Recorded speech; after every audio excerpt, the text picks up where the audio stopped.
Welcome to SOULutions, when men come out of the shadows to testify, giving tips in manhood, honor the codes of integrity, and give out real solutions for soul survival. Today, we have on the show a kingmaker, a man of integrity, a man who stands on his ground. He's a leader of our youth and generation. He's also an author. Please welcome John Jerz Jones. Thank you, man. I was trying to figure out who you talking about for a minute. I was like, is there another dude? It's coming from the fact. How you doing, man? I'm good, man. Right, man? Yeah, man, it's good to be here, man. I'm good, man. Listen, man, are you ready to drop these gems and answer these questions today? Man, I'm ready to do what I can, man, and just share, share what I got, man. That's it. Right. I'm just thankful that you had me on, man, and taking the time out, man. Well, you are a second in-person interview. We are super happy about it. We're here in Al Ain of Abu Dhabi. Yeah, we here, man. We are here, absolutely. In the middle of the desert. Are you ready? I'm ready. Come on. Let's kick it off. Yeah. What person did you meet or see that gave you the drive towards the man you are today? Who or what defined you? Well, first, I would have to say that other than my father, right? And just watching him and how he is, if I would say other than him, and I'm gonna get back to him, of course, but I would say it's a guy named Dr. McQueen. Now, in high school, I grew up in New Jersey, playing for New Jersey. Shout out to the Phil. We do what we do, right? And Phil is not a place where you just, you get by a lot, man. You find yourself in a lot of different issues, fighting and all kind of stuff, drugs, everything, right? It's the hood, right? It's tough, but that's most places, right? We grew up, and but there was a gem there. There was somebody that I found that was different. And I was in the Outward Bound program. And the only reason I got into the Outward Bound program is because my father literally had to threaten me to get into it, right? You know what I'm saying? Because my cousin was in it. So my cousin was like, he was more like his, my aunts and everything. They were like, been to college and all kind of stuff. And my dad, he's hood. Like, we way different than them. You know how it is in the family. You got that part of the family that's, Yeah. So I just always think, my cousin, man, he good. Like, everything is good, but I'm over here. I'm just making it, right? Yeah. So he heard about it, and then he told me to ask my cousin about it. So I asked my cousin, I was like, yeah, so what is this Outward Bound thing? I was like, yeah, not really caring about it. So I was like, my dad told me to ask you. So I ended up, finding out about it, and was lacking on my application. My father pretty much almost had to deck me in my face to make sure that I filled out the application I was supposed to. And then I ended up getting it in by word of, because he was my reference, my cousin was my reference. So I got into it, and in that program, I don't know if many people know about it. I mean, people should know about it, but it's like a college prep program. And in there, one of the directors, his name was Dr. McQueen. He was no game, he really looked after the young men, in particular, and knew that the challenges we faced in our community. And although he didn't live there, he knew that we were coming from there, and he knew that we needed another level of protection from that type of world. And the only way he knew how to do that was just with a stern hand and just enforcing education in us, man. So being there and being in that atmosphere for 6 weeks out of the summer under his leadership, along of course with other counselors, of course, but he was like a father figure to us. And because he had that type of influence on us, where it was hardcore, but it was also love, and giving us and dropping jewels on us and dropping information to us that kind of took our minds in a different atmosphere, right? And in a different environment, because you only know what you know, right? Right. I would say shout out to Dr. McQueen for doing that for you. Yeah. Let me ask you a question. Dr. McQueen, his strategies and everything he put in place, what made you follow him? Because most of the time as youth, we are ignorant to what we should follow. We see many people and we follow them because they have things we don't have. What did he possess that you felt you didn't have that made you want to follow him? Well, maybe because he wasn't like everybody else, right? He wasn't like the teachers at the school.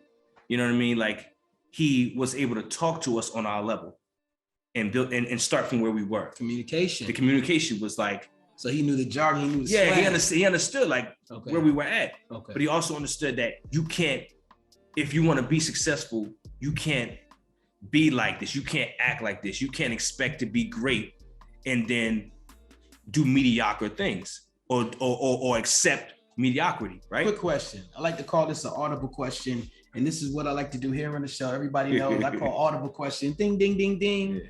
As a child, did you know what greatness was at the time? I don't know if I knew that, like what greatness was. Because growing up, you just most kids when they growing up, that's just what they see. I didn't think about what was great and what was not great. I just knew that we didn't live like a lot of other people. You know, we lived in a 2-family apartment infested with rats and roaches. Of course, our house was literally, you had to walk through an alleyway to get to our spot. You feel what I'm saying? Like, behind us was an abandoned building that had a parking lot that was rocks. You're saying, so my atmosphere was, and my father, of course, was drug addict, man, you know, in the streets a lot. My mother was just trying to maintain, you know what I'm saying? So you come from these things, right? So you come from experiences. So with Dr. McQueen and your father, can you give me one gem that each one of them gave you that you carry with yourself today to make you the man you are now? Well, my father taught me discipline, right? Once he got his life together, toward closer to my teenage years, once he got himself together, he started to show me what discipline was, by not just telling me through his actions, because I seen a change in him. Right. You know what I'm saying? So to see him, what he was all the way up until I was about 8, 9, 10, 11 years old, he was horrible. You know what I'm saying? He was a tyrant. Like, he was alcohol and everything was real bad. You know what I'm saying? And I wanted to be as far away from him as possible. I was actually at a point, you know, people say, yo, I never had a father. I was like, yeah, well, I had one, but I wish I didn't. Right. At the time, you know what I'm saying? But when he changed his life, he went to jail, of course, went to jail. Things happened in his life, man. He changed, you know, gave his life to God. And then he did the best he can after that. Was he perfect? Nah. But he showed me what it looked like to change himself and to be the best example he could by what he did, his actions. You know what I'm saying? So I would say discipline. Now, McQueen, his gem he dropped with me is knowledge is power.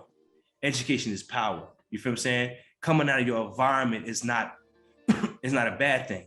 Leaving your community is not a bad thing if it means making yourself great or making yourself be successful. And he was my idea of success. You feel what I'm saying? Because, man, college was supposed to be the thing. Everybody knew college was that. So you have these two things combined. Yeah. What was the first time you actually put your discipline to the knowledge? When I started applying for scholarships for college. And when I started to realize that I no longer wanted to be, I wanted to leave the field. So is that the first time you actually started goal setting? Yeah, because I wanted to do something with my life. So I was like, I need to be the best I can be to get where I wanted to be, right? I know I had to, you know, you had your goals, right? You said, I want to go. Once I went to Clark, Atlanta with the college tour with the Upward Bound, I knew that I was like, yo, I want to get here. So whatever I got to do to get to this school so I can be out of my environment and try to make a something out of my life, I'm going to make it happen. You feel what I'm saying? Because at the time I was getting, you know, my father was teaching me discipline in a way that was like, okay, handle your business, right? Yeah. So I had a lot of things coming my way, whether it was Upward Bound, whether it was ROTC, whether it was football. So those type of things kind of led me to like, okay, this is the goal I want to do, whether it's whatever I want to do in the future, whether it's going to be football, whether it's going to be military, whether it's going to be college, I need to tap into one of them. I find it very interesting that your father, although he had his trepidations and troubles, he found the right man to lead you out of a place he knew was not good for you. Yeah. And I think that's a point for fatherhood. He said, you know what, son, I need to go and rebirth it, phoenix myself. I need to burn everything down and re-raise some of the flames, but I can't do it here with you. So let me direct you to a man like Dr. McQueen who can help you elevate yourself. Now you have these disciplines, the knowledge, and you have this information you got yourself. You started writing these forms, filling yourself in college. You got serious. You wasn't serious with the Upward Bound form, but you got serious with the college forms. You started to understand. Yeah. I ask all this now that you obtained. Do you have a vision board? Yeah, I have a vision board. Every year I create a new vision board. And a lot of stuff are the same thing, you know, because you have short-term goals, you have long-term goals. So tell me right now, what is something on that vision board that you reached that was apex and one that you're currently chasing? All right, well, You mean something that I've already that you already obtained that was apex? All right. So one of the things that I have, I guess, reached a apex level was my books. Right. I had a What books? goal. Tell me about the books, man. I wrote 2 children's books. It's a series. The first book is Mason Learns a Lesson, and then the second is Mason Makes a New Friend. And this was a passion of mine, a newer passion of mine, maybe within the last 3 years. And I knew that I wanted to create Black literature, right? I wanted to kind of tap into our community and create something that would depict Black family, Black unity, and also tap into the challenges that as young Black people face at an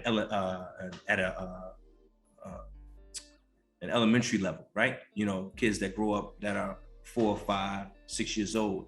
There are major challenges that they face that the world overlooked. You know what I'm saying? Our children, they take on so much, you feel what I'm saying? So if I can tap into the little things that they learn, even in that young age, then maybe I can kind of shed light to like, how do you deal with those different things? How important is Black literature? Because it seems to me that it's not stressed enough. Yeah. How important is Black literature? Black literature, I mean, the first thing I think of, honestly, is just they can connect easier to it, especially if you see it, right? If you see somebody in there that looks like you, right? And then you have the content. If the content is relevant to you, then that's another form of connection, right? So I'm familiar with this type of either lingo, this type of interaction, this encounter, these troubles, these same issues, whether it's racism, whether it's poverty. I'm going through the same situation, you know, and it's not saying that every Black family is in poverty or anything like that, but the book kind of just really introduces those challenges that they may go through, but also at the same time showing a unit, a family, you know. Friend to the show, Wise Intelligent, cured me of my survivor's remorse when he told me that if you are a Black man, you're surviving every day. It doesn't matter how much money or success you have, you still can be profiled at any time from walking down the street. It's just a reality in the United States. Talk to me about what type of goals and affirmations are you telling yourself every day to make sure that you're staying on course to be this man of Black literature? What type of things are you telling yourself to make sure, hey, I'm not surviving, I'm thriving. Hey, I'm doing this for the youth, because we all have our lives, troubles and worries and things happen. But we don't want to be a person of service to sacrifice your time. What type of affirmations are you telling yourself? Well, first, I wake up every day, of course, with Thanksgiving, right? Gratitude, recognizing that I'm no more than what God made me, right? So it is, without him, I'm nothing. So I acknowledge him in every great thing that he brings my way, because whatever greatness that is in me is him, right? So I acknowledge that first. And I say, well, wherever he's going to take me, obviously he's expecting me to make an effort and he'll take me the rest of the way. So I understand that, like, yo, I have to take care of my family. I have to make sure that I'm a leader, you know, in whatever aspect I'm doing, whether it's school, whether it's in the home, whether it's a part of my business, whether it's my book, whatever it is, I have to be a leader. And you know that there's many descriptions of what a leader should be, right? So talk to me about legacy. This book, Mason. How did you come about with the word name Mason? How did you develop yourself to get into this affirmational form where you want to increase Black literature? Well, I guess your question is about how I began the idea of the book. Yes. Mason. Well, it started with my son. You know, my son, me and my wife, before she was pregnant, before we even thought of kids. I mean, we're not thought of kids, before we decided to start having a child, we thought of names, of course, right? Mm-hmm. And we came up with Mason if we had a son. And, you know, of course, that word means bricklayer, man. It means it's a strong connection to many things, you know, Masonically as well. So it's that foundation, right? You know what I'm saying? And we kind of went with that idea and say Mason's a strong name for our son. So here we are.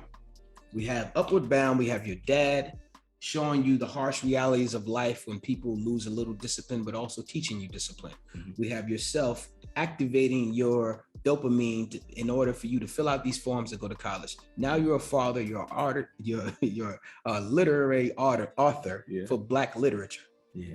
Through all of that, being a husband and everything you stand for today, what did you sacrifice?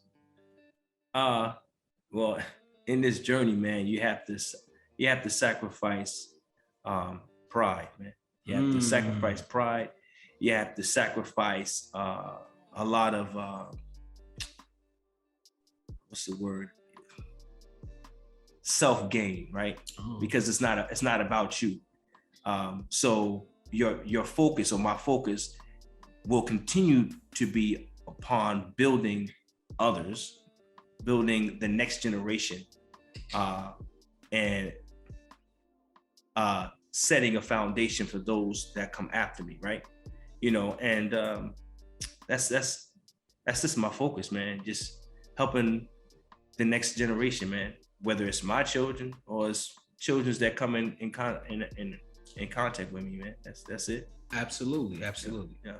Because I hear a lot of people say, you know, and this is, many people may agree with this, sure, that the future, people say the children are our future, right? And you're like, yeah, okay, but the future is now. Like our children, they're now. They're in a world that this is, they are not something that we look for in the future to be this. They are that now. You feel what I'm saying? Because we instill things into them now, so that the future is already there. It's already been established. So what we do now is what's going to make the future bright. So it's not later, it's right now. So whatever I do that affects a child positively now, it will build its dividends in the future. I believe what you said is very profound. I also believe your father walking you to the right man to do the job dropped down his pride as well. So he also taught you how to do that. If you really think about it, he gave you the discipline, and he showed you how to pull back your pride. With Dr. McQueen showed you how to be an example. And the crazy thing is, my father was also a wise man. Like once he got himself together, he was a wise, you know, and that's another thing I think I got from him. He was street smart, right? You know what I'm saying? He always told me, I may not be the smartest guy, you know, but I got common sense, right? And he had both of us there, all three of us. And he told me to my face. So I understood what the situation was about. And he told Dr. Queen, he said, you do whatever you need to do for my son to get it right. To my face. So he said, whatever you got to do. And he my father knew what he did, but he essentially gave him the torch and said, whatever you got to do, if you got to bust him upside his head, whatever you got to do to get him right, you know what I'm saying, when he not in my presence, you do what you got to do. I believe wisdom doesn't leave you no matter what state your mind or body may be in. Your wisdom is always there, that knowledge and information. Talk to me about your lowest moment. Now, I just don't want to know about any lowest moment. I want to know about the moment you felt that you was just all the way down, but I just want to know how you got up. This is for the people who are listening right now that need to know how to get up, who can relate to whatever you're about to say. Yo, I don't talk about this much though, man. But you know, I respect you, man, and I think it's, you know, it's enough to be said because this platform is real. So I went through a low point in my life where I was homeless for like almost a year, right? And I got out of college, didn't have a job. You know, I wanted to go into acting, but that's a tough field. I had the talent, but I didn't have the money, right? I didn't have an agent, and I have people. I'd have a team, right? So, you know, I went to, you know, Chicago trying to get different things, but it didn't work out essentially. So I worked in security, and then of course money got tight, and I lost my job. No, I didn't lose my job. I lost my apartment and my car in the same day, and I was doing substitute teaching, and at the time it wasn't enough steady, right? It wasn't enough either. So I stepped in my car for I lost my car, but then I kept it, right? So I kept my Cavalier, because once I, you know what I'm saying, once I got a Cavalier, I got my Cavalier, and I slept in my Cavalier, and for about almost a year, and I was at a low point, man, you know, where I would pray and I would cry and I would be in my car, and I used to ask what's next. Right. What's next for me? What's next for me? What do I need to do so that I can not be in this situation? You know, and of course I was still fighting my demons as well. You know, young, you know, out there just trying to make it, you know, but also wrapped up into the club, into the girls. And, you know what I'm saying? You would have never known that I was homeless. You know what I'm saying? Yeah. You would still see me. I'll still be, you know, bouncing back and forth. But at the end of the night, I'll be in my ar chilling on the side of the road. And many times the police knock on my joint, you can't stay here. You can't this. You know what I mean? It was times where I had no food.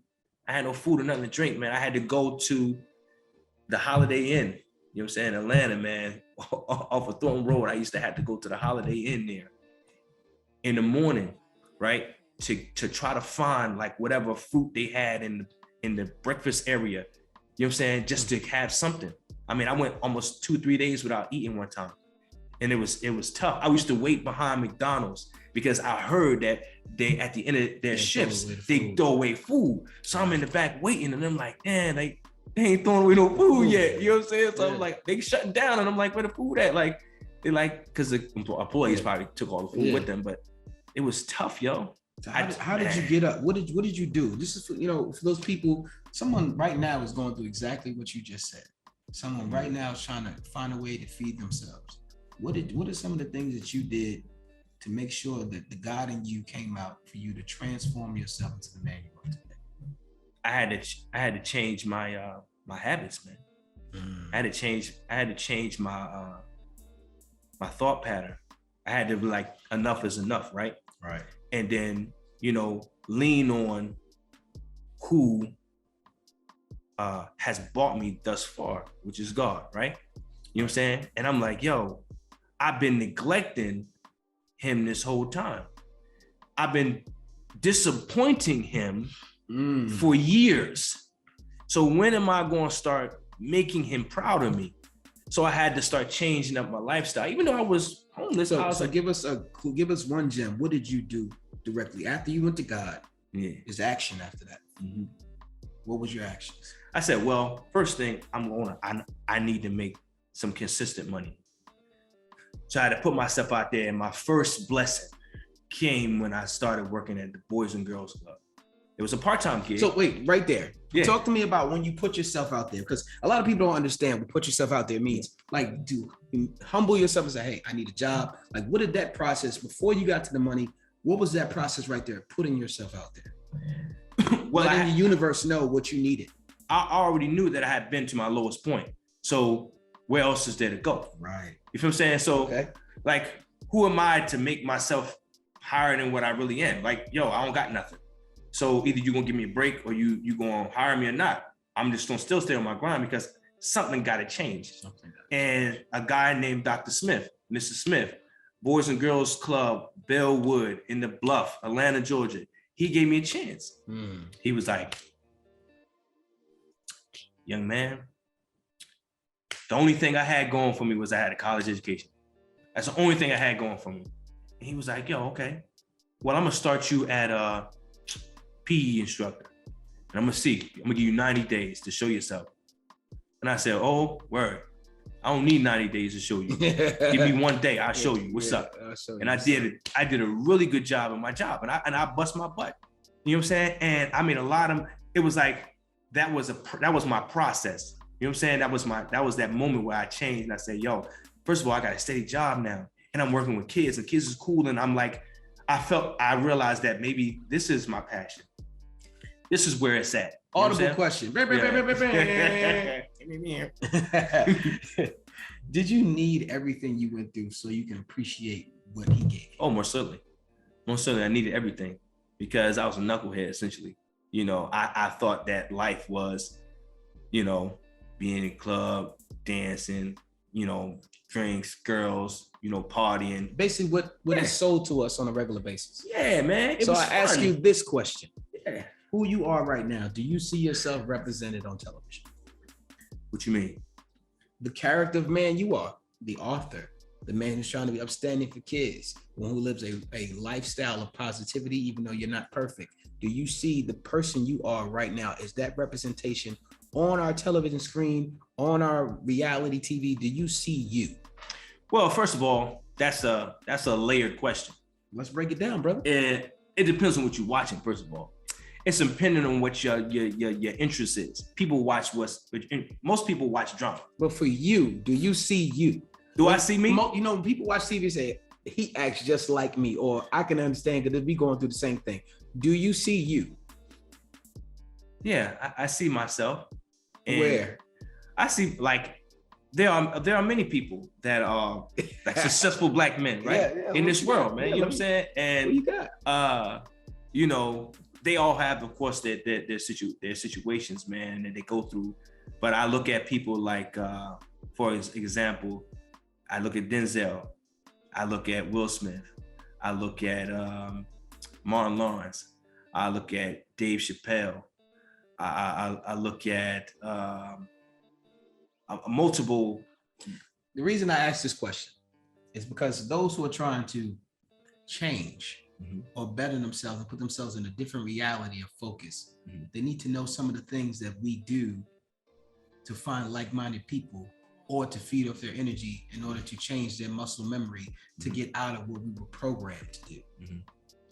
Right? Yeah. For example, so we lead in those different terrains. I don't want to thank you for sharing that lowest moment with us. Let's go ahead and shake that bad energy out. Woo, we made it through. Let's get some more lighter stuff in the interview, more fun stuff. Yeah. I ask you, Mr. Jerz. Yeah. What have you procrastinated on and why? That's deep. that's not a lighter moment, yo. That's like okay, all right. I'm up to the same arena. What have I procrastinated on and why?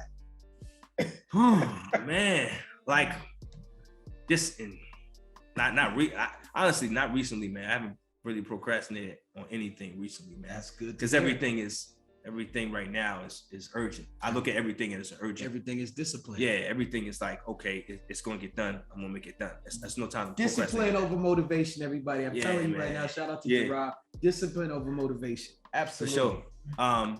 But if I was to say, if your question is like over time, what have I in my life procrastinated on? That would be, something like. Oh, okay, all right. Something like we procrastinated on. Sometimes we say we're gonna, make rice next Thursday, but we just keep putting it off. Like something really light. I procrastinated on working out. That's what it is. Hey, like I used to be in it, like for real. For me, yeah. Procrastinated on really like, but I'm like I gave myself like this time. Like, okay, I'm gonna rock out for 1 month straight. You know what I'm saying? See what I'm looking at and how I'm feeling by the end of the day, and you go from there. But I fell off. I think we all have, man. With everything going on in the world, sometimes you just get set back in your world and others. Things come up where people have celebrations, you go celebrate with them. Yeah. It's important that you have the discipline to understand. You can go to the celebration, but you should not indulge if it takes you off your path, right? That's true. But who really does that and that discipline all the time? I did once. I did that one time. One time. I think I was good. Talk to me about fatherhood. Fatherhood is. I just don't want to know about the time when fatherhood is all great and mushy. I want to know about the moments where I love my son, but right now, woo, I'm tired. I'm tired. Yeah, son. That's like I need some me time. Every evening. Yeah, every evening. It's like that. Doesn't stop. No, but for real. There's times where most of the time is when I want to spend time with my wife. Right? You know what I'm saying? You're like, come on, bro. Like, can we have some time, man? You know what I'm saying? But now he's sleep training now, so he's sleeping better through the night. But fatherhood is tough, man, because especially it's for when you have like, because this is for all the husbands right now that have their baby laying in the bed with them and be trying to get to their wife while the baby's laying there. It's for you. Yeah. Shout out to you. Go for it. It's tough, man. And the thing is, because a good hustler, we're trying to be sensitive to my wife. She's also a teacher, man. So she needs a rest, right? Right. So she breastfeeds. So it's a different kind of arena. Like it's different when you breastfeed. Because he needs her like to eat and anything. So I realized that her getting up, trying to go to the crib and feed him, and then try to put him down when he's waking up every hour, it's not working. So he needs to be in the bed so that she can have more hours, because he sleeps better next to her in the bed because he can feed throughout the night, right? He can easily turn over, feed, boom, and go back to sleep. Audible question. This may not be relevant to you or not because we spent some time over here overseas in Atlanta. No doubt. But how protective are you of breastfeeding? Because some places it's taboo, it's looked frowned upon. How protective of you, your family, when your wife has to say, "Hey, I need to breastfeed," even though you might have the thing to cover her up? Mm-hmm. Some people really show their disdain for it. So we have to make sure, as a husband, as a father, what is your protective strategies around those type of things? When you see reports and see are you more of aware when she goes to do those things in public? Yeah, I'm very aware of it, man. I'm very protective of my family and Absolutely. Her image and how she looks, and she's the same with me, right? Yeah. Because one of the most natural things in the world, people frown upon. Yeah, and it's cool. My thing is like I don't have an issue with her actually breastfeeding. No, I don't either. I'm talking about the people who have an issue. Why do you have an issue with natural things? As long as she covered up, you feel what I'm saying, and she feels comfortable in that arena, you know what I'm saying? And I'm always watching because it's creeps out here, man. You know what I'm saying? Exactly. And that's what I'll be checking like, yo, man, like make sure you good. Boom, boom. Absolutely. Trying to stick a peek and all that kind of stuff, man. But she's aware of that as well. So she's also like, okay, making sure that she boom. And I'm assisting in that. Absolutely. I appreciate you answering that question. Yeah, that's a real question we get to ask on the show. Yeah. Talk to me about this. This is one of my favorite questions I like to ask my guests. Did you ever get a sex talk? Who or what gave you sex education? Okay. This is no one gave me sex talk. No. You want to know the sex talk? I'll show you the sex. Okay, so it's not a sex talk, but it was the sex talk. Yeah, okay. So one day, I had got condoms from Planned Parenthood. We know that's where we got them from, right? And I had them in my my drawer in my room. And my dad was cleaning up. He found the condoms in the drawer. Like, what I'm saying? This is like maybe textbook incident, right? Mm-hmm. So boom, he saw him in there. He ain't saying nothing to you. My dad always had a way of bringing up something. So he just came to me. He was like, "Son, I was cleaning up your room, right?" And I was like, "Yeah." And he said, "I saw something in your drawer." And I was like, "Yeah, that's what's up. Probably some pants and some drawers and some socks and stuff." He said, "No, I saw something else. Is there something you want to tell me?" And I'm like, "What you mean? Like, I don't want to tell you nothing. Besides, I got some wife beaters in there." Yeah. Like, so I'm trying to avoid the question. He was like, "You sure you don't want to tell me nothing else?" And I was like, "All right, man. Now, okay, you saw. He saw him in the corner." So I was like, "Yeah, I got some condoms in there." So why do you think parents are afraid to have this conversation on something, especially young Black men? Because sometimes it can lead us to prison. Be tied to the wrong lifestyle or the wrong life source. Things happen. Like, sex can be fun, but on the end of it, especially for young men, period, mm-hmm. there are judicial systems that really hold weight against your actions after intercourse. Oh yeah. The beginning of your question was, why do parents think it's what? Why do they think it's taboo? Why do they think it's taboo? Why are they afraid to talk about it? I honestly don't know, because they're afraid of the consequences that may come from doing it, right? I think subconsciously they know that it should not be done by their child, but they're trying to be as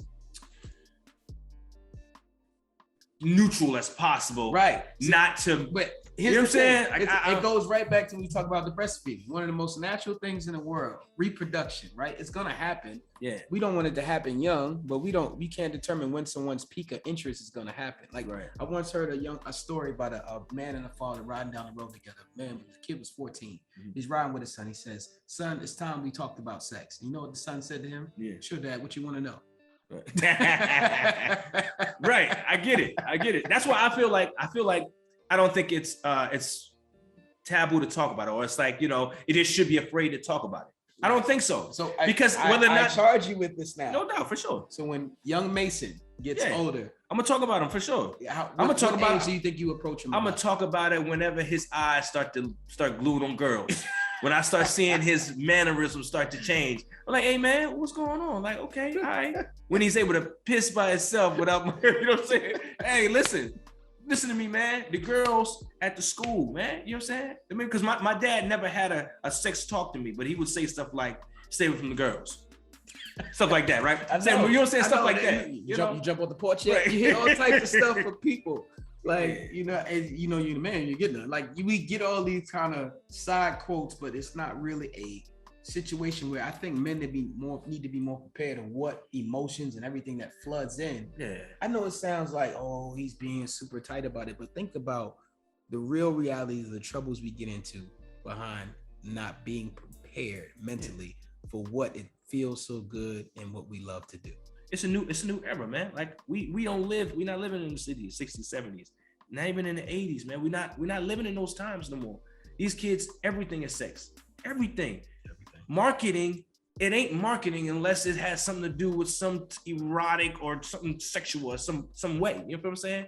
You know, so if I'm selling deodorant and I got a half-naked woman see you're selling deodorant on the thing, that's sexual. Like, you know what I'm saying? So everything has it built in. So why are we playing with it? Why are we trying to overlook it? Because they're gonna find out whether it's gonna be from you or they're gonna find out from somebody else. They're gonna find out. Yeah, so we have to have it with intent. Right. Yeah. It should be just open, man. It is what it is. And the same thing with cursing, right? When people curse around their kids, don't say that, don't do as I do. Yeah. But you're not really explaining what else in their vocabulary they need to attain, where they can be comfortable with using their regular language, where they shouldn't be, where they should be, those type of things. Yeah. Now let's dive a little deep here. We're gonna go back in some deep water. Okay. Now, this is a question I like to ask, but you do not have to answer it if you don't want to, because it's very intrusive. All right, cool. Okay, are you ready for the question? Ready. What was abusive to you that you thought was love? What did I think that was abusive that I thought was love? What was abusive to you that at the time you thought was love? Looking back. Nothing. Nothing that was abusive that happened to me, I felt was love. You feel what I'm saying? Because I got abused by my father, physically abused because of his alcoholism and drug and in and out of jail and his violence. Very violent dude. You know, used to have major altercations with my mom, even me. Like, I have crazy memories, essentially, of being 5 years old and, you know, my head is being banged against the ceiling. You know what I'm saying? Yeah, because, I understand. Because maybe I don't know. Drop the juice on the floor. Right, yeah, something stupid. Absolutely. Right? You know, or one time I got like whooping, almost passed out. He beat me so bad because, you know, he said I painted the wall. Like, I painted the wall, you know, and I was, 4 years old? Like, man, like, you know, but at the time, I'm trying to follow my dad because I see him painting. So I want to paint like him. And you know what? That right there, I have a 4-year-old son. And to realize, after I wrote my first book, he came home to me and said, "Why, Daddy, why I don't have a book?" Those type of things, your kids love you regardless of you have told the world who you were before they got here. Your kids will always love you first. Sure. So that's the opportunity to have a new slate. Mm-hmm. And I love the answer you gave. You said nothing was abusive. Most times when people answer that question, they talk about, well, at the time I was drinking and I thought I was in a good state of drinking, having a good time. And I realized it was really hurting me more than it loved me. But what you're talking about is very deep. And those type of things in our lives, from having a father and that's present, that does those things, and not having a father where you don't even know love or hate at all, you just without. Mm-hmm. I think that has shaped men to be better fathers. Yeah. I want to announce my first book, 10 Most Effective Ways to Reignite Self-Love. It's a deep reflection and deep dive into yourself, how to make yourself better overall. Check it out. It's available in paperback, ebook, and audiobook. If you want more info, email me at soulutionsformen@sheen1.com or theauthor@sheen1.com. Let me know. You can RSVP one if you like. Now back to the show. Let's talk husband talk a little bit. What is the top 3 things you want in a woman? And there's always something I hope men say that I think is very important. So let me know. All right. Well, in a woman that's trustworthy, right? Trustworthy. Another attribute is God-fearing. God-fearing. Right. We're gonna make that number 1, right? And then the third one is ambitious. Ambitious. I want to add some more, but we're gonna You got two more. If you got two more, give me two more. Okay. On a lighter note, a sense of humor, right? Because I got a sense of humor, right? Definitely need that. It's like it makes the atmosphere kind of a little laid back and more happy, right? And then another one. I can stop right there, man. That's D4. That's good. We don't because I don't want to make the list. I've always somewhere in your list. I want to add intelligence. Not saying that you don't have that in your list. Yeah. I just tell people to make sure you look for someone that's intelligent, that has a sense of humor that you can relate to. Because there's gonna be times if you want to be with this person for the rest of your life, there's so many times where you're gonna have a falling out, where you're gonna have to come back around to liking each other again. But a good sense of humor and a good intelligent way about approaching each other through communication and everything like that will help you develop your relationship to change muscle memory, because people come in with different muscle memories. What I mean by that is people come in with their way of life and put it on you, and then you have to put your way of life on them, and somewhere somebody has to develop you have to develop your own type of wall to make sure that you guys are balanced correctly. You're right, man. Like intelligent, I would have said it, but I'm not trying to make the list too long. Sometimes you be like, he want this, that, but you're right, man. I'm just, for the people that's watching, for the people that may be struggling with their top three or want to enhance their top three, I just want to give you something to think about.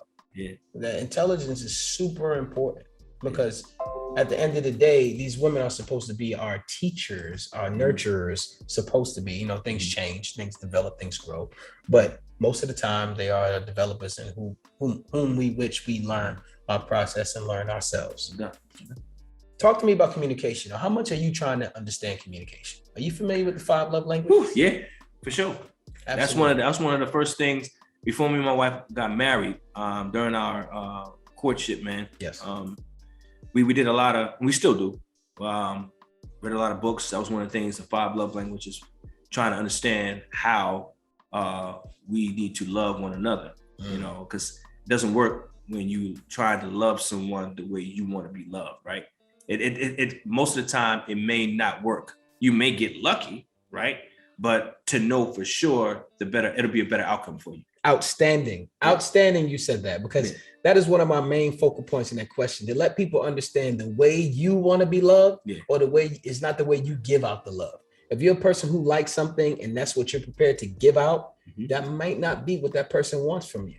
Yeah. And many people get that twisted. Many people think, I gave you everything I got, but you didn't give me nothing I asked for. You asked for it, right? This is nice. You did this. You bought drapes for the house. You made sure everything looked good. But this is what I asked for. This here. But you don't want to give that, because that's not what you want to do. That's true. That really helped. And it helped us, because it took out a lot of trying to figure out stuff, right? Trying to, it's a trial and error. We didn't need to do all of that, because we understood off top that my love language was way different than hers. We even did a synopsis, like we did like a data collection. Yeah. Like I forgot the name. Is a survey. It was a survey, right? Yeah. I forgot the name of the survey, but anyway, it kind of broke all of that down for us to understand what our love language is. And for me, of course, physical touch. Most men are physical touch. Yeah, right? You know what? I used to say the same thing, but doing this show, it is not. No, most men. I have run into many men that like quality time. Well, okay. Many men. I had to come back, and I thought. Well, how many of those men? And that's good. I mean, I get it. I get maybe. Let me speak for myself. Yeah. Let me speak for myself then. That's what I had to start. Let me speak for myself. My thing is, well, for me, it's physical touch, and it's affirmation, right? Affirmation. But the crazy thing about this is, and I see how men can say that, because your love language changes. Right. You know what I'm saying? Especially in a relationship and you dedicated to one woman and you're doing your thing. And it will change, right? It should, because it just, you don't want the constant waves make better surfing times. Yeah, right? That's true. Yeah, that's true. So, and you know that you can kind of feel it as you go. That's why you should always, like me and my wife, we always do a checkup. You know what I'm saying? To see where we are in our marriage and our relationship with one another, man. And you can see things change. Because for her, initially it was gifts and quality time. You feel what I'm saying? But now she's more of like physical touch, and quality time is her thing too. You know what I'm saying? I think what you said was very, very important. When we talk about the development of a relationship and the communication, definitely to understanding what your wife is and understanding that even in a job, you get a 90-day or a 30-day evaluation or a 2-year or 5-year evaluation on the work you put in, how you doing. It's and true. people do not take that format and put it in relationships. Exactly. When you're trying to find a relationship, do you actually put in your applications enough? Are you really out there really doing a 2-year survey on this relationship to see what changes need to be made, or do you just go with the flow? It's an actual structure, and I applaud you even bringing that concept up, and that's really dope. And I mean, just to bring another point to the surface, man, is this, and many may understand this, but a marriage, to be in a marriage is it takes work, right? It's like a job. It's like your most important job you have other than being a parent. You feel what I'm saying? Because this is your life partner, and it's a forever thing. You feel what I'm saying? Tough question right here, right now. Come on. What's more important, the wife or your child? That's a good question, man. My wife is most important. My wife is most important. Absolutely. Because without her, wouldn't be no children, right? Absolutely. And the children is our seed, right? It's the fruit of what we have done. Right. God bless us with that. You feel what I'm saying? And from us, He blessed us with that. So we as a unit come together to take care of this child. You know what I'm saying? So essentially the child is we love our child, but my wife don't come before the children. Hey, speaking, my brother, I appreciate you saying that. Yeah, for now sure. I have a question for you now that I love to ask on the show. Yeah. Come on, man. As a husband, yeah, would you rather have a great woman or a great wife? You have to pick one and explain why. I have to pick one and then explain why. Yeah, you don't have to, but I would like it. I want a great woman. Explain. Well, I want a great woman because a great woman will bleed into being a great wife, in my opinion, right? Because if she have the attributes of a great woman, you feel what I'm saying, and I have dedicated my life to this great woman, she will essentially be a great wife for me, because wherever she may lack in her wifely whatever, she'll be the best woman she can to make sure that she's the best wife for me. You feel what I'm saying? Or whatever we work it out. She's like, okay, I'm willing to do this because I want to be the best wife I can be for my husband. Absolutely. I appreciate you answering that question. There's no wrong answer. Yeah, it's all about how you feel. Yeah. Absolutely. We talked about leaving a legacy. You wrote your books. You got a lot of great things to pass on to your family. Yeah. Do you have a will? I do not. To be honest with you, I don't have a will. I don't have a will. Why do you think we, as our culture of people, fail to apply certain insurances and wills when that's a form of wealth building for so many other cultures? Well, I mean, to the point, just personally, right? I do have my life insurance and anything that covered, but I don't have like a written will, like, you know what I'm saying, out like that. My father has, but I don't. And I now, to the point that you're saying, just to cover myself, I can't speak on other people, right? I can't speak on why they don't. But as a culture, do you feel like, you ever been in a situation where people say, oh, I don't want to write no will, I'm not going nowhere, I'm not going to die yet? Like, I hear that a lot in our culture. And that's why do you think our frame of mind is that? I think because we're in the now, right? Our focus is, what we see is what we, out of sight, out of mind kind of thing, right? If it's right now, I'm focused on what's right now. A lot of people, in my opinion, may not necessarily be focused on 20, 30, 40 years from now, right? We may be like 10 years from now, 15 years from now, but you're talking about death. Most young people ain't really thinking about death. They thinking about the next come up. They thinking about some wealth, generational wealth, but not in that way, right? And setting aside, a separate assets and everything like that, unless they have it. Friend to the show, Cam Wesley, said that most people, his cultural counterparts, when he was in the military, he said that most of his cultural counterparts were able to secure wealth by taking insurance policies out on their grandparents and their fathers and their people and aunties and things of that nature. And that's how most people secure wealth. They take out these huge policies, come together and pay these monthly fees. During the transitions, they don't have to worry about any burial fees or anything. And the family receives enough wealth to go buy land, houses, or pay college fees with these type of things. Mm-hmm. When do you think we can develop ourselves to getting into that mindset?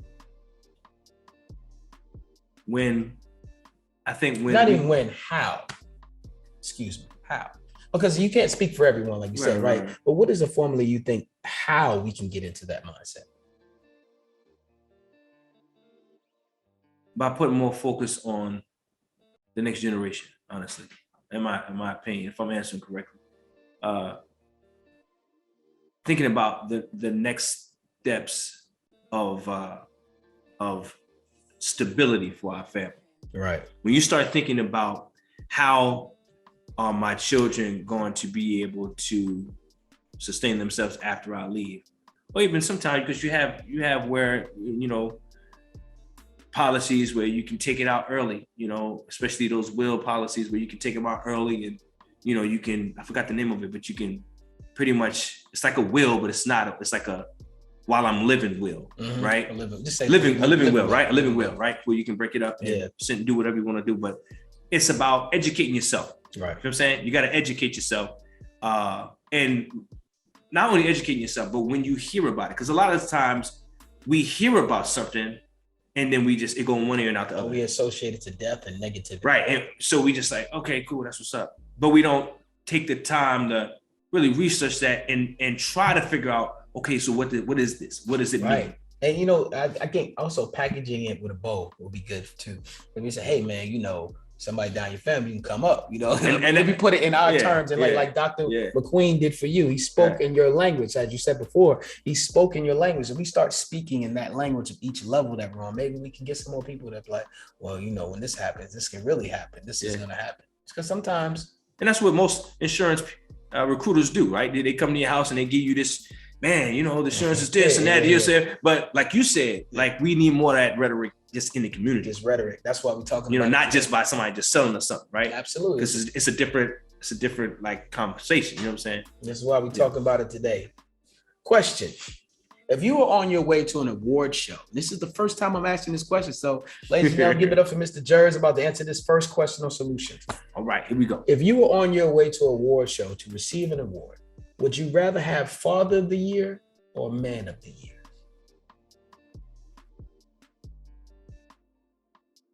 I would rather have Father of the Year, man.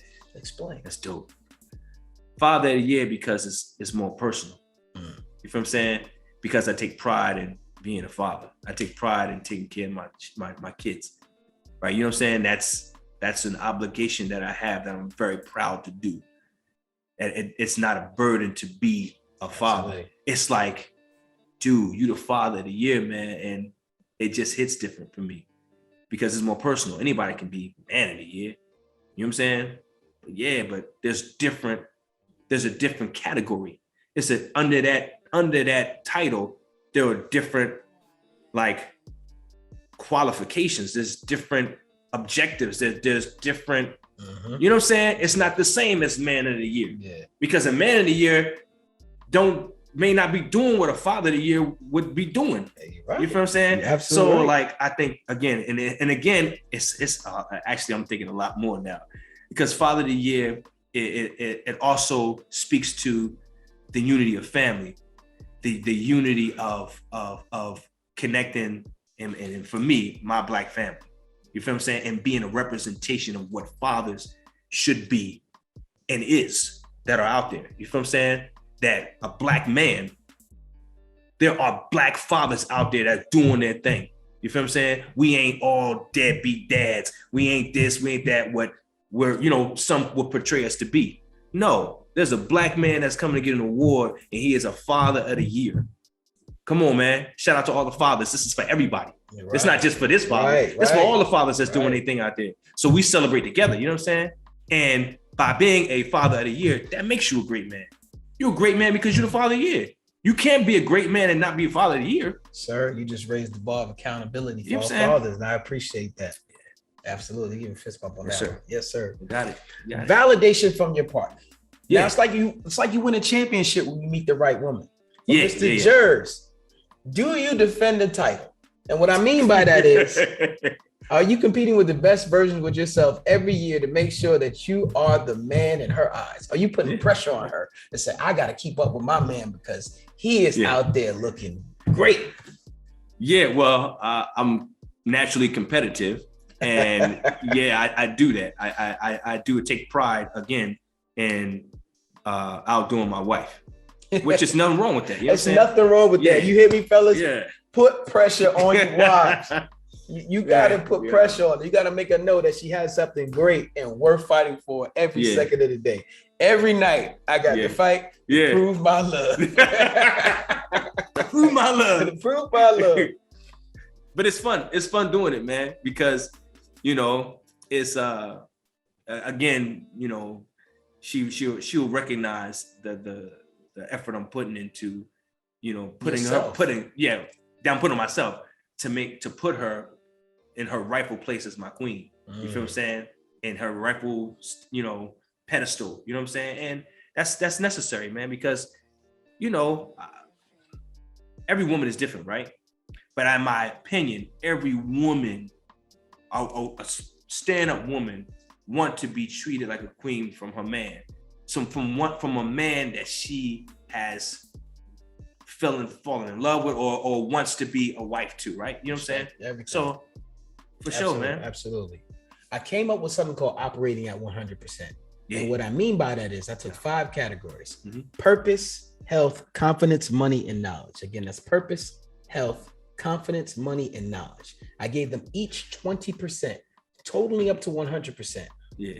20% purpose, I mean, you're doing what you're supposed to do, praying, meditating, whatever you do, health, working out, eating right, do what you need to do. Confidence, you're doing without any fear. Money, you say the little money's late, and knowledge, you gain some new information. Yeah. So out of purpose, health, confidence, money, and knowledge, within the last 24 hours, 20% each, how much of 100% have you been operating out of? Like 90. 90. So what are like you 90? missing? And I don't honestly, like 90. If it's 20%, right? Yeah. So when you talk about money, I'm always trying to see some money. Right? You know what I'm saying? That's saving money, investing money, and also spending money. I do all of it. I invest it. I make it. In the last 24 hours. It is, all right, there you go. Hey. So I'm taking crypto today. So we got 20% on that. 20% on that. So purpose. Oh, I'm in my purpose all the time, man. Because when I go to work, when I'm with my family, that's a given. That's a given. Health. That's where I went down. That's where, like, okay, because I did not work out today.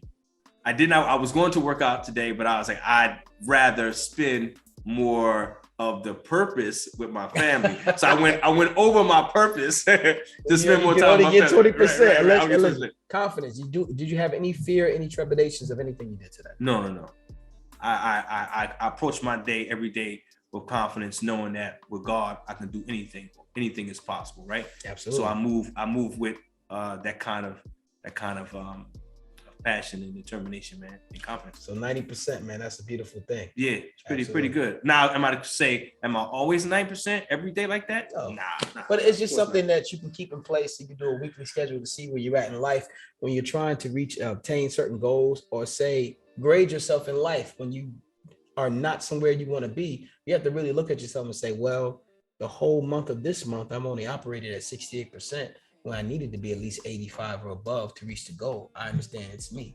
I understand the accountability, integrity. I have to increase it. I have to make sure that I carve out my time, or things are going to take my time from me. Yeah. That's the only reason I came up with that. Yo, I mean, I know this is your show, man, but I got a question for you, man. Sure. Like within this 100%, right? Yes.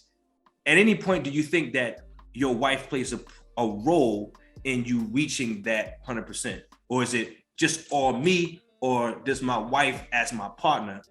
And I believe this 100% is about a self-love thing. I don't know. And you're best equipped to serve others when whole. So when you're in your purpose, working that, if people around you are in agreement to you pursuing your self-love, is very important. If you say, hey babe, I need a certain amount of time to go pray. I need a certain amount of time to go to the gym. Please don't cook fried chicken and macaroni and cheese Yeah. tonight because Yeah. my focus is this, then yes, she plays an absolute role in your assessment. Everyone around you that you put people around you, whomever you let in your circle, that's where you got sometimes have to cut the fat. And you don't want to cut your heart out. So hopefully the person next to you is in agreement to your growth and your self-love process. And I said that so that maybe my perspective of it, you know what I'm saying, as you present it to me, is not misunderstood. That this working at 100% at some point can't all just be me. Yeah. It depends on, you know what I'm saying? It can't all just be me, because at some point when you can be affected by those things that absolutely. are around. Listen, if you work too much, a man who works too much is not home enough. A man who's home too much doesn't work as much. Well, it's changing now because you can work from home, but there's different things in your purposes that you have to make sure that you delegate correctly. Those 20% can be changed. Like you said, you automatically work in your purpose every day. So you can only say, I only get 10% of purpose and give the other 10 to health. Now it's 30% health. So I really got to work on my health to get myself better. It's all about balance. It's all about getting to that balance and make sure you're maintaining the proper circles that you need to be in at that moment to pursue that certain footnote in your life. Thank you, sir. You are now part of the Silhouette Boys Club. It is people like you who move in the shadow to help people like me shine. Yes, now, before you go, we'd love to get referrals for the show. Is there any man that you know that you would love to come on this show and drop these gems and answer these questions? Man, okay.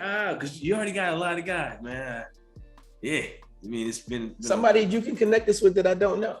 Oh, for sure. My boy Reggie back in the States. Your boy Reggie. Reginald Gibson, man. Shout out to Reginald Gibson. Yeah, we're gonna have you on the show. You connect us with him, we'll have him on. For sure, man. I mean, if that's the I mean, you can drop another one if you like. My brother. Your brother. James Jones, man. James Jones. So I'm gonna just leave. You guys got these old Western names. Like I used to run the whole parlor. Might have, like before you go, we love to hear more about your book. We love to hear more. We can contact you and support you. Please give us your social medias and please grab one of these books and let us know what you got going on. All right. Well, again, my name is Jerz, man. You can find me on Facebook, Jerz. Also on Instagram as what am I on Instagram? Jerz, I think NJ Jerz. That's what I'm on Instagram. And also J.Jones Creations. That's where my book is mostly grab one of the books, man. Let us check it out. So yes, and the first one is Mason Learns a Lesson. Again, this is the first edition of the series, the Mason series. Again, this is about a young boy that is learning new lessons as he grows older and going through his different challenges. The second one is Mason Makes a New Friend. And again, this is the second edition of the series, and the title sells the I love the fact that plot. You have a Black family eating together and praying together at the table. These images are definitely needed. Make sure y'all go out and support this man's. And this one for you, man. This is oh, this is mine. Oh, this is cool, sure, man. You Did you sign it? That's for young nephew. I'm going to sign it, man. I would definitely sign it after this. Man. You know. For those listening, you can reach me at SOULutionsForMen@sheem1.com. That's SHEEMONE.com. We can talk about this on Facebook, Clubhouse, Twitter, or in the streets if you see me. Now, before we go, we end with a quote from Dr. Miles Monroe. Before you hit the quote, man, because I really want to hear it. The books can also be found on Amazon.com. Oh yeah, Amazon.com. Make sure you check it out. I got my copy. You need to get yours. It's a beautiful read. I can't wait for my son to check this out. Now, before we go, we end with a quote from Dr. Miles Monroe. True success is not measured by how much you have done or accomplished. It's not compared to what others have done or accomplished. True success is what you have done compared to what you could have done. In other words, living to the maximum is competing with yourself. It's living to your own true standards and capabilities. Success is satisfying your own personal passion and purpose in pursuit of personal excellence. So question of the day, question of your life. Are you maximizing your life? Ladies and gentlemen, this has been SOULutions. Mr. Jerz, I thank you so much. Is there anything else you want to say to the people before we go? No, man, just, keep doing your thing, man. Reach for the stars, man. Never let, your circumstance dictate your outcome. Yes, yes. And go cop these books, ladies and gentlemen. Feed your soul, feed your kids, and grow our legacy. Peace out.